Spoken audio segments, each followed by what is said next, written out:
A common problem in JavaScript is to find something inside an array or to find out if something exists inside an array. So let's see how to do it. Let's cut some pizza. JavaScript is a language. Don't be scared of JavaScript. JavaScript is very flexible. JavaScript is your friend.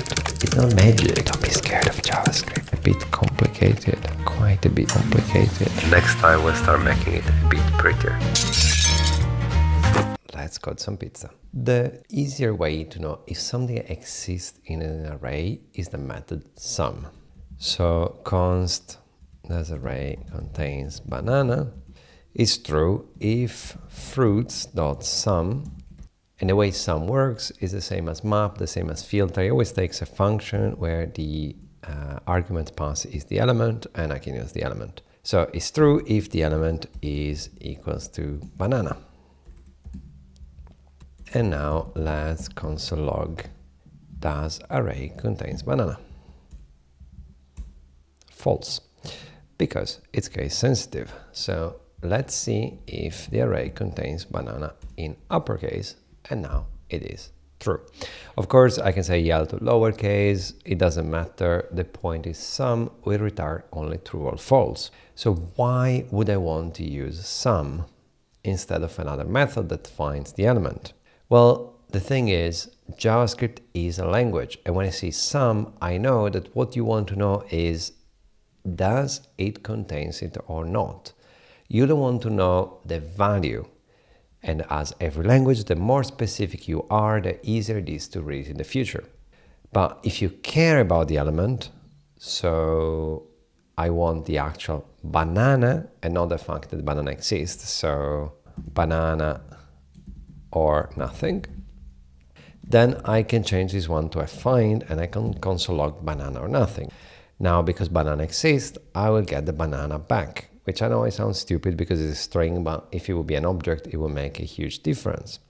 But if I try to look for the lowercase banana didn't exist, now I get the nothing. And that's why I called it banana or nothing. In the other case, I wanted to express in the variable name that I'm looking for a true or false value. Of course, if I say if banana or nothing, if I have banana, I can console log banana found. So now if I run the code, because undefined is falsy, nothing will happen. And at the same time, if I uppercase, so now banana or nothing is truthy, because the text banana is truthy, then I will find it. Playing with truthy and falsy has a difference. For example, if I would look for the number 0, the number 0 will be found, but the number 0 will be falsy, and they're all the cases. So that's just an additional reason why, if you need a sum, it's better to use sum. There is historical another way that you will find, because it was available since 2015, to look into array, and this is findIndex. So findIndex takes a function but returns an index. So let's change banana or nothing to banana index, and let's see what happened. So I get banana found. Banana index is the actual number of the banana in the array, which happened to be the second element, so the one with index 1. But what happens if I say that I want to find an apple? Nothing. And that's because at this point, banana index, which, okay, it's an apple, it will be 0, so it will not work. To avoid this, we need to see what happens if I'm looking for something that doesn't exist.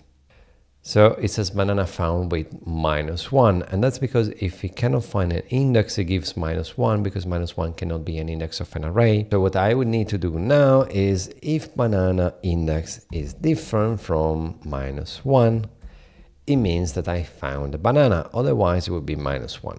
And that's one of the reasons why I think findIndex is a bit outdated, and I wouldn't recommend to use it today.